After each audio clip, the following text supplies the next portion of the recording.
What's going on, Barion McQueen? We here at the JMMB, the Digital Marketing World Forum. We're here with all the digital marketers. If you was a digital marketer, you should have been in the space.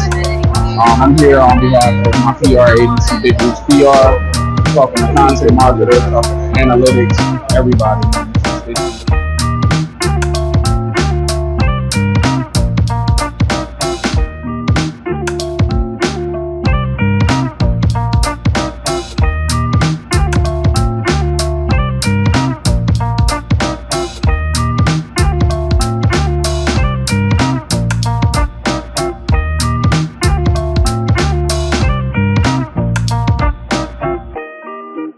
If this brings you just a little closer to those men who are going into the hottest spots. Money is such an emotionally charged topic if you really think about it, right? So for small business owners, it's really understanding, this is a scale play. Like if you want to grow, keep what has made the business successful, which is knowing your customers, knowing their families, maybe, or understanding their behaviors. But also know that there probably are more customers out there, so we can talk about lookalike targeting. We can talk about conquesting, all these other tactics that makes digital helps make a little bit more scaled. Right? In a world where you guys have been at this for 5 years, you acquired in 2019 Anchor. Then right after that, the next year you acquired the Joe Rogan Experience, right? With well over $300 million invested in that. I want to know, what is the future going to look like for the way that you now serve up this content to the people that are consuming podcasts? Because in a financial space, that's a boring space, right? Just in general, right? Just to speak. Right, but it is the most beneficial for people. A lot of people don't get that financial education in our normal, educational system, right? So they consume it after they got out of that experience. What are you guys going to be doing to really serve that stuff up? Absolutely. So there's a lot of things like sound design. There's a lot of stuff. Digital Marketing World Forum Conference. I feel like we've been to a lot of different ones. Not in this kind of demographic or these types of people that are speaking, but definitely a lot of value added, a lot of information that we got. But how do you feel so far now that we're at the end?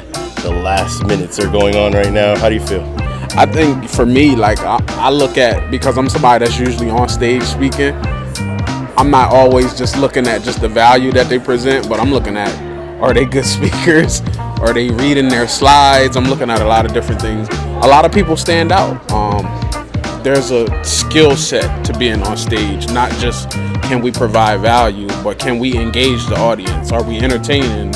Are we funny, right? So in a space where it's all digital marketers, it was definitely different to hear some perspectives. A lot of AI talk. So if you even in the digital space and you're not even using it as a tool or implementing it, you way behind when it comes to marketing. But for me, these are the quality of the events that I like, right? It's organized, pretty much runs on time. It's a different quality of guests and attendees. So I had a good time, man. I definitely will be back for the next one. If it's a different city, I'll travel. Let's do it. So. Yeah, no, I'm sold. I'm down. Definitely a great experience. More relaxed. I really felt at ease. There's a lot of different people, like you mentioned, that stood out. A lot of highlights throughout. Podcasting was also a big thing in addition to AI. If you're afraid of AI, definitely take a stab at it. Just launch yourself forward. It's really just about talking to it like a human being and then figuring out the prompt as you go. But podcasting being a really growing trend, figuring out a way how you fit in there with guests, either be a guest on a show or you can start your own show. Even though that may be an expensive endeavor, it's definitely something that you should be trying heading into 2024. But I would definitely come back and even travel to this. So definitely an awesome experience, man. DMWF. Boom.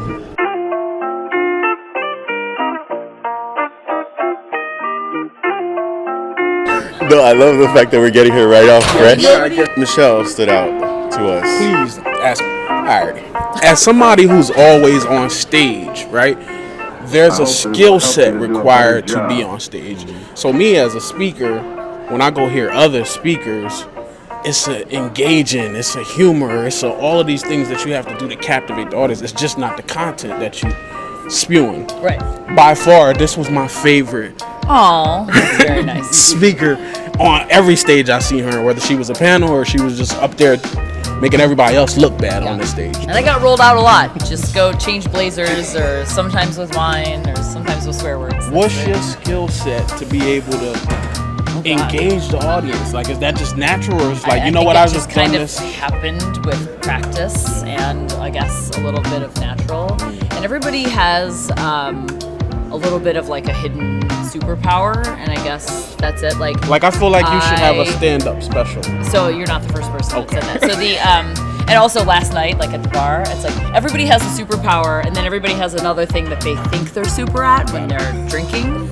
So like, of course, I think I'm an awesome singer when I'm drunk, and like my sister has like superhuman strength. Like the dresser, which is like not movable at my parents' house because it's like 88 years old. When she dropped her phone behind there and she was drunk, it was like. And she just, like, everybody has a superhuman strength and a weakness. I don't know what my weakness is. That's a good question. Ketchup. I hate ketchup. If you ever don't want to share French fries with me. Yeah. No, but I really, I enjoyed the presentation. I feel like you're very engaging. You're very relatable. It made it really easy for someone of your resume. Like, you have a pretty stacked resume for what you do and the value you provide to a lot of people.